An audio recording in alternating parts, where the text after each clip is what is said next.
Hoy en nuestro curso de Introducción a los mercados de futuros y opciones hablaremos sobre los swaps. Particularmente hablaremos sobre los swaps sobre tasas de interés de fijo a variable o de variable a fijo.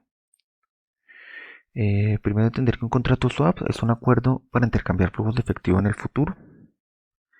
En un acuerdo swap entonces se define las fechas de pago de los flujos de efectivo y cómo se deben calcular. También se sabe pues que el cálculo de los flujos de efectivo implica pues el valor futuro de una tasa de interés, una tasa de cambio o cualquier otra variable del mercado. Eh, los tipos de swaps básicos que se pueden estudiar son los de plain vanilla de tasas de interés, que son los que vamos a ver en este video, que son aquellos que cambian una tasa fija por una variable o una variable por una fija, pero también son muy comunes los swaps de divisas.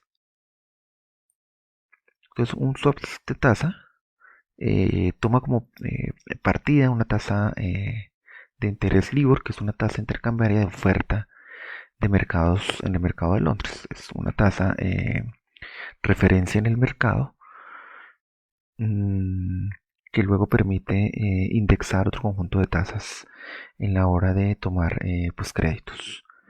Mm, digamos que la lógica en función de las tasas, aquí es importante tener claro la función o la lógica mejor de las tasas que son variables y que son fijas.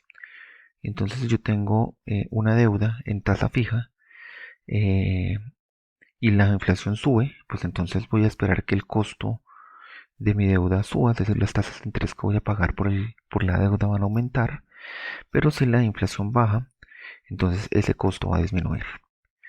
Si por el contrario tengo es una inversión indexada a una tasa variable como la tasa LIBOR, esperaría que la tasa de rentabilidad subiera si la inflación sube y la tasa de rentabilidad bajara en caso que la inflación bajase.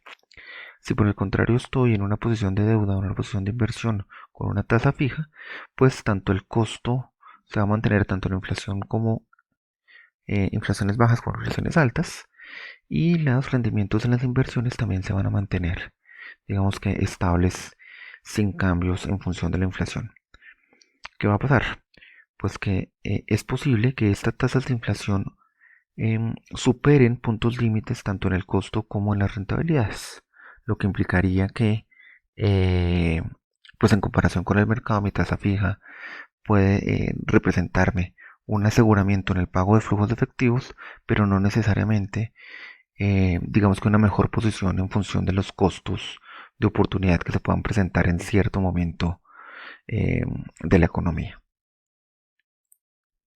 Vamos a seguir el ejemplo que plantea el libro de John Holk, y es que asumimos que dos empresas, Microsoft e Intel, pactan un swap de tasa.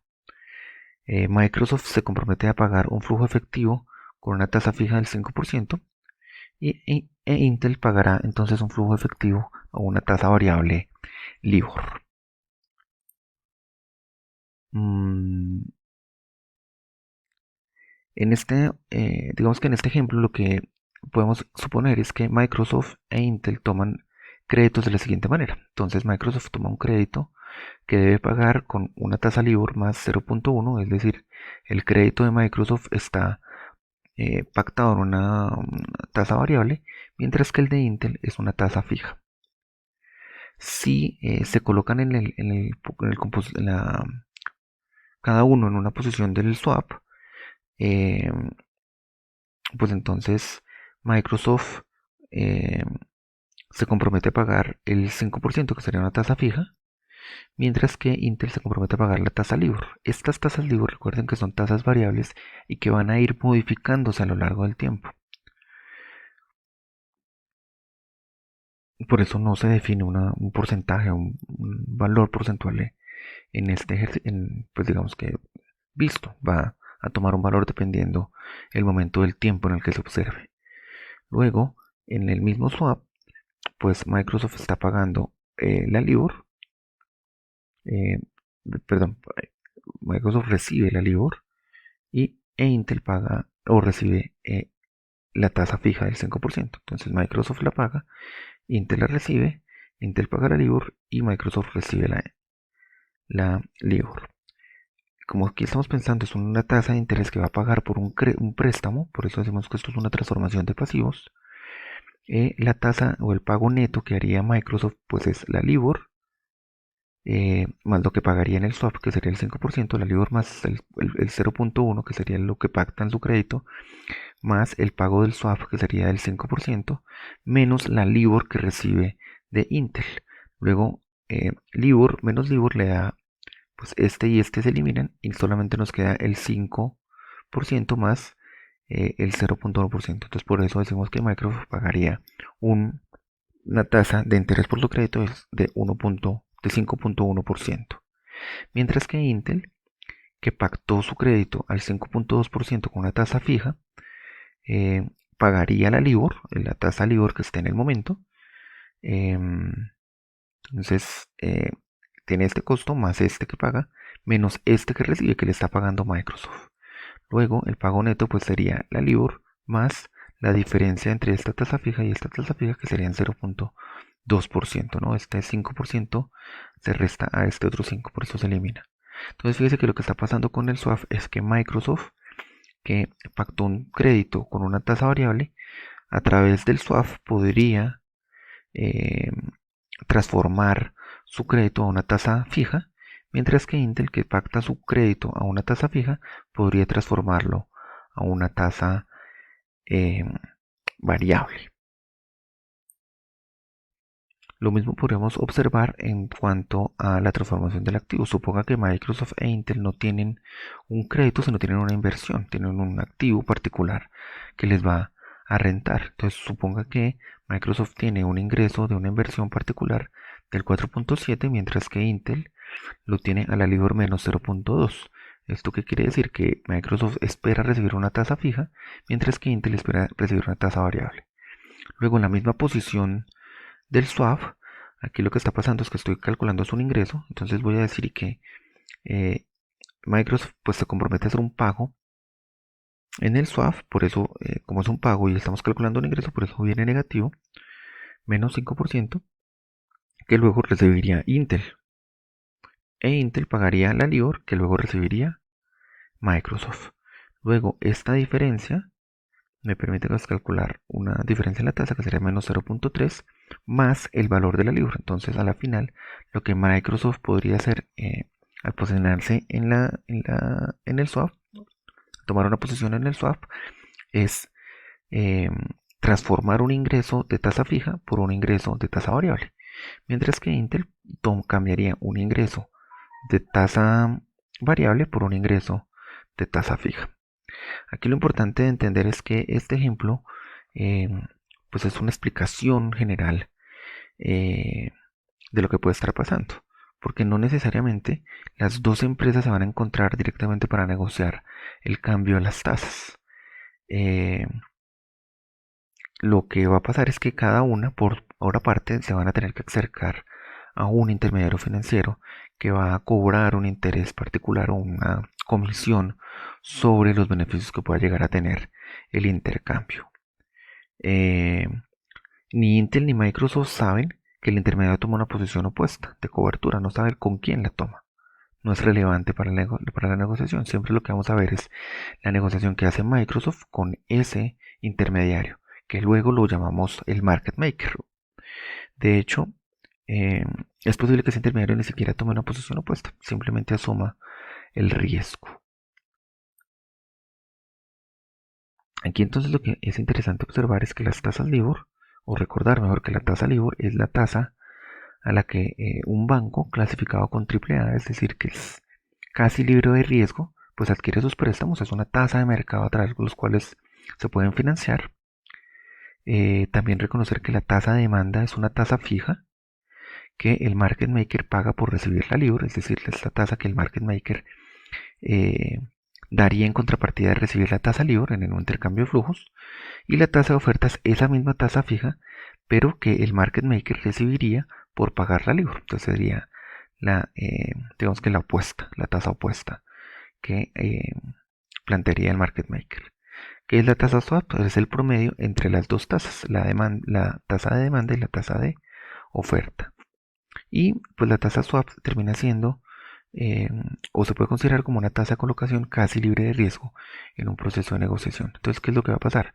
Que en valoración de bonos y particularmente en este intercambio de flujos, pues que yo puedo tener una tasa LIBOR que va a estar observada a máximo 12 meses y luego entonces la tasa swap luego la podemos reconstruir para que sea una tasa de referencia de más largo plazo. Mm, Ahora veamos un poco la evaluación en términos de precios de los bonos. Entonces aquí lo que tenemos es, siguiendo el ejemplo que estamos planteando, es que pues hay unas fechas, 5 de marzo del 2007, 5 de septiembre del 2007, de marzo del 2008, septiembre del 2008, y pues vemos un comportamiento de tasa LIBOR con vencimiento a 6 meses que se ve, digamos que se podría observar. Eh, Luego lo que estamos pensando es que hay un flujo de efectivo que está pactado en función de esta tasa libre, con esta tasa LIBOR, y es que, pues como el 5 de marzo se observa una tasa LIBOR del 4.2, pues el flujo efectivo se pactaría, digamos que a 6 meses, entonces sería la mitad de la tasa, 2.1. Suponiendo que hay aquí un valor nominal de 100, entonces sería 2.10 dólares por cada 100 dólares de nominal. Eh, y la tasa variable pues va a cambiar en función de lo que cambie la tasa LIBOR. Entonces fíjense que lo que está pasando es que eh, en marzo del 2007 yo conozco la tasa LIBOR y entonces pacto el pago que va a haber en septiembre. Y en septiembre del 2007 conozco la tasa y pacto el pago que va a haber en marzo del siguiente año. Y así sucesivamente. Entonces fíjense que va corriéndose un poco hacia abajo. Em, Luego, cuando se pactan los flujos fijos, entonces pues va a estar en función de la tasa. Entonces, como la tasa era fija del 5% y como estamos hablando de periodos de 6 meses, por eso aquí vemos unos pagos de 2.5. Entonces, ¿qué es lo que está pasando? Que yo estoy eh, largo en la posición variable, es decir, yo presté la plata en un bono de tasa variable y tomé plata prestada a la fija. Entonces, el flujo efectivo neto pues es la diferencia entre el flujo de variable menos el flujo de fijo, y esto aquí entonces termina siendo, pues digamos que lo que conoceríamos como el valor del swap. Entonces fíjese que lo que estamos es en una posición larga en el bono de tasa variable porque lo recibo y en una posición corta en el bono de tasa finca porque lo tengo que pagar. Su diferencia es lo que vamos a conocer como el valor del swap. Entonces lo que estoy haciendo es combinando los dos flujos de efectivo.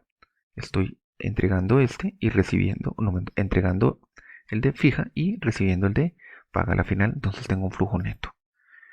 Eh, si evaluamos en función del precio del bono, que es digamos que la forma más sencilla de hacerlo, vamos a decir que el bono del swap pues es el valor del bono del variable menos el valor del bono en fijo, y luego lo que vamos a decir es que el bono fijo pues es igual al flujo, a los flujos de efectivo que se observan en cada uno de los periodos por el exponencial de menos la tasa, eh, particularmente la tasa LIBOR para ese periodo o que se proyecte para ese periodo, por el tiempo que falte desde el momento de la valoración hasta eh, pues el momento del flujo.